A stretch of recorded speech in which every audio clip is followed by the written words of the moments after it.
Assalamualaikum warahmatullahi wabarakatuh. Selamat datang kembali di channel Alan Sonjo 12 dan terima kasih sudah berkunjung di video ini teman-teman.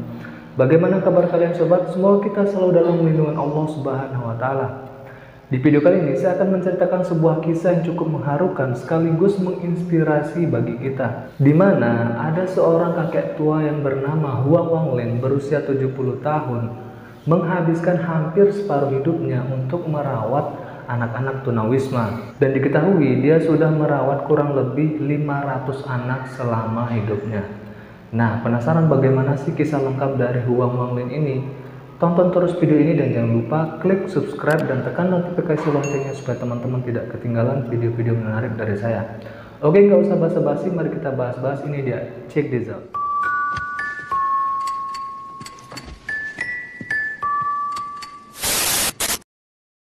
Buat teman-teman yang sudah menikah dan memiliki anak, apa yang kalian rasakan pada saat mengasuh anak kalian? Susah, lelah, berat, bahagia, senang, atau mungkin bisa jadi kebanggaan tersendiri buat kalian. Itu baru ngurus 1, 2, atau 3 anak ya, tapi bagaimana jika harus mengasuh ratusan anak? Itulah yang dilakukan oleh pria berusia 70 tahun bernama Huang Wanlin. Wang Wanlin berasal dari Hangzhou, Cina. Dia tinggal di sebuah rumah tua berukuran 50 meter persegi. Tapi di rumah tua inilah ia merawat anak-anak tunawisma. Bagi yang belum tahu tunawisma itu apa, ya bahasa kasarnya gelandangan ya teman-teman. Bukan hanya anak tunawisma, Wang Lin juga sering membantu anak-anak yang memang membutuhkan bantuannya. Anak pertama yang ia selamatkan adalah seorang anak yang melarikan diri sebagai pekerja anak. Pernah dituduh sebagai penculik anak. Suatu hari, Wang Lin pernah menemukan anak yang hilang dari Anhui dan berniat untuk mengantarkannya pulang. Tapi karena festival musim semi masih berlangsung, tiket hanya bisa dibeli setelah hari ketiga.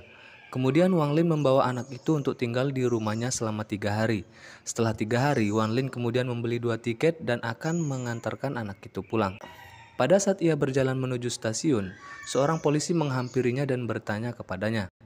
Ternyata, pada saat hari anak itu hilang, ibunya telah melapor kepada polisi bahwa anaknya diculik. Dan sekarang Wan Lin pun dicurigai sebagai penculik anak tersebut. Tapi Wan Lin tetap menjelaskan kepada polisi bahwa ia hanya berniat mengantarkan anak itu pulang. Wan Lin yang baru pertama kali mengalami momen seperti itu terlihat panik dan kelabakan. Polisi pun langsung menelpon ibu dari anak itu, dan setelah ibunya datang, dia langsung memeluk anaknya sambil menangis. Wan Lin yang melihat hal itu diam-diam menyeka air matanya. Sang ibu tidak mengatakan apa-apa kepada Wan Lin dan tampak ia terlihat seperti menunjukkan prasangka buruk terhadap Wan Lin. Mendapat tuduhan sebagai penculik anak membuat Wan Lin kecewa dan putus asa. Ia merasa tertekan sehingga membuatnya tak bisa tidur nyaman. Namun keesokan harinya ibu itu mendatangi rumah Wan Lin. Ternyata anaknya telah menceritakan kejadian yang sebenarnya. Dia meminta maaf kepada Wan Lin sekaligus berterima kasih. Jika bukan karena Wan Lin, mungkin anaknya belum ditemukan sampai sekarang. Pernah ditipu anak asuhnya. Selain pernah dituduh sebagai penculik anak, Wan Lin juga pernah ditipu oleh salah satu putra asuhnya. Putranya menelpon Wan Lin kemudian hendak meminjam beberapa ribu yuan kepadanya. Dengan alasan ia butuh biaya untuk pernikahan saudari perempuannya. Pada saat itu, beberapa ribu yuan sangatlah banyak bagi Wan Lin, tapi dikarenakan rasa kasih sayang yang tulus terhadap putranya, ia pun meminjamkan uang tersebut. Tapi nyatanya, uang itu tidak pernah dikembalikan oleh putranya itu. Hal itu menghancurkan hatinya, padahal uang itu akan digunakan Wan Lin untuk membantu anak-anak yang lain. Tapi Wan Lin tak pernah menyerah dan patah semangat. Dengan bantuannya, beberapa anak asuhnya ada yang sudah diterima di universitas, ada yang sudah punya usaha sendiri, bahkan ada yang sudah mendirikan perusahaan. Dan beberapa dari mereka bahkan ada yang tinggal di luar negeri. Salah satu anak angkatnya yang sering ia kunjungi ialah bernama Chen Xiguan yang berusia 26 tahun. Chen bertemu dengan Wan Lin 10 tahun lalu. Pada saat itu, ia masih berusia 16 tahun. Chen pergi merantau sendirian, namun karena sulitnya mencari pekerjaan, akhirnya Chen hidup terlantar. Dan beruntungnya ia bertemu dengan Wan Lin yang mengizinkannya makan dan tinggal di rumahnya. Chen kini telah membuka usaha sendiri yaitu barbershop. Chen masih mempunyai ayah, namun dia sudah menganggap Wan Lin sebagai ayah kedua baginya. Bahkan ia sudah menganggap Wan Lin sebagai sosok pemimpin dalam hidupnya. Anak-anak yang lain pun sama seperti Chen, mereka menyayangi Wan Lin seperti ayah mereka sendiri.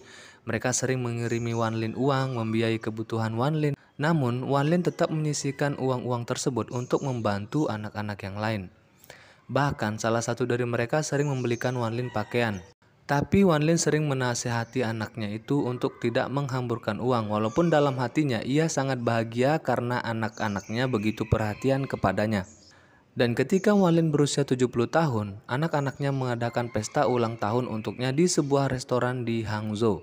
Ada 106 anak yang menghadiri pesta ulang tahun Wan Lin.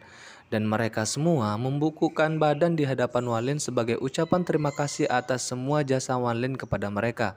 Mereka berharap Wan Lin memiliki kesehatan yang baik dan kehidupan yang bahagia di hari tuanya.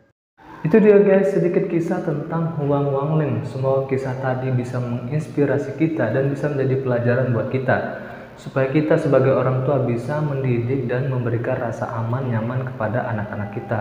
Oke, sampai bertemu di video selanjutnya. Wassalamualaikum warahmatullahi wabarakatuh.